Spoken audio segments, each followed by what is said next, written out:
सभी भक्तों से निवेदन है कि चरितावली शुरू होने के पहले आप इस वीडियो को लाइक करके चैनल को सब्सक्राइब कर लीजिए और कमेंट में भक्त महाराज की जय, श्री सीताराम जी महाराज की जय लिखिए। 8वां सर्ग। राजा का पुत्र के लिए अश्वमेध यज्ञ करने का प्रस्ताव और मंत्रियों तथा ब्राह्मणों द्वारा उसका अनुमोदन। संपूर्ण धर्मों को जानने वाले महात्मा राजा दशरथ ऐसे प्रभावशाली होते हुए भी पुत्र के लिए सदा चिंतित रहते थे। उनके वंश को चलाने वाला कोई पुत्र नहीं था। उसके लिए चिंता करते करते एक दिन उन महामनस्वी नरेश के मन में यह विचार हुआ कि मैं पुत्र प्राप्ति के लिए अश्वमेध यज्ञ का अनुष्ठान क्यों न करूं। अपने समस्त शुद्ध बुद्धि वाले मंत्रियों के साथ परामर्श पूर्वक यज्ञ करने का ही निश्चित विचार करके उन महातेजस्वी बुद्धिमान एवं धर्मात्मा राजा ने सुमंत्र से कहा, मंत्रीवर, तुम मेरे समस्त गुरुजनों एवं पुरोहितों को यहाँ शीघ्र बुला ले आओ। तब शीघ्रता पूर्वक पराक्रम प्रकट करने वाले सुमंत्र तुरंत जाकर उन समस्त वेद विद्या के पारंगत मुनियों को वहां बुला लाए। सुयज्ञ, वामदेव, जाबाली, काश्यप, कुल पुरोहित वशिष्ठ तथा और भी जो श्रेष्ठ ब्राह्मण थे, उन सभी की पूजा करके धर्मात्मा राजा दशरथ ने धर्म और अर्थ से युक्त यह मधुर वचन कहा, महर्षियों, मैं सदा पुत्र के लिए विलाप करता रहता हूँ।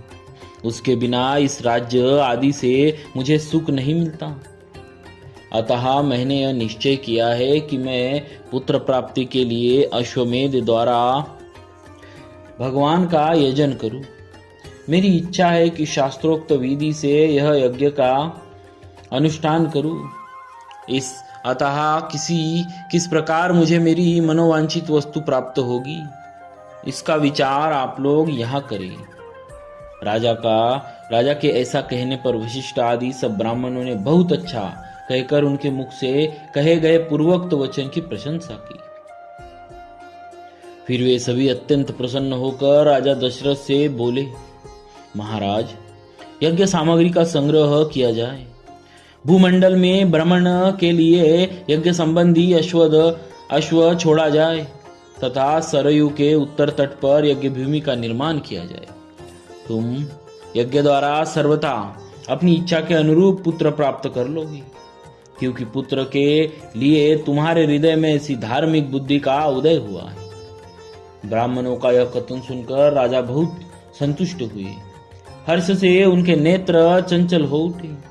वे अपने मंत्रियों से बोले, गुरुजनों की आज्ञा के अनुसार यज्ञ की सामग्री यहाँ एकत्र की जाए। शक्तिशाली वीरों के संरक्षण में उपाध्याय सहित अश्व को छोड़ा जाए।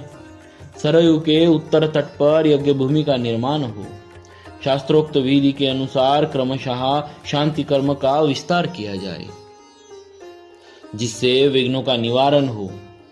यदि इस श्रेष्ठ यज्ञ में कष्टप्रद अपराध बन जाने का भय न हो तो सभी राजा इसका संपादन कर सकते हैं, परंतु ऐसा होना कठिन है, क्योंकि विद्वान ब्रह्म राक्षस यज्ञ में विघ्न डालने के लिए छिद्र ढूंढा करते हैं।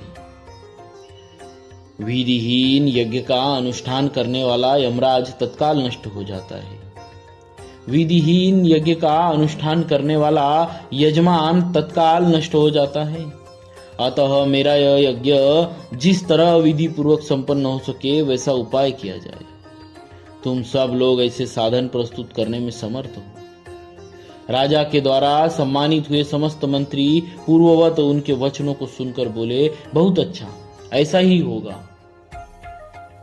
इसी प्रकार वे सभी धर्मज्ञ ब्राह्मण भी नृपश्रेष्ठ दशरथ को बधाई देते हुए उनकी आज्ञा लेकर जैसे आए थे वैसे ही फिर लौट गए। उन ब्राह्मणों को विदा करके राजा ने मंत्रियों से कहा, पुरोहितों के उपदेश के अनुसार इस यज्ञ को विधिवत पूर्ण करना चाहिए। वहां उपस्थित हुए मंत्रियों से ऐसा कहकर परम बुद्धिमान नृपश्रेष्ठ दशरथ उन्हें विदा करके अपने महल में चले आए। वहां आकर नरेश ने अपनी प्यारी पत्नियों से कहा, देवियों, दीक्षा ग्रहण करो, मैं पुत्र के लिए यज्ञ करूंगा। उस मनोहर वचन से उन सुंदर कांति वाली रानियों के मुखकमल वसंत ऋतु में विकसित होने के पंकजों के समान खिल उठे और अत्यंत शोभा पाने लगे। इस प्रकार श्री वाल्मीकि निर्मित आर्ष रामायण आदि काव्य के बाल कांड में 8वां सर्ग पूरा हुआ।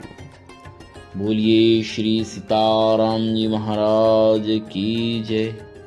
भक्तवत्सल भगवान की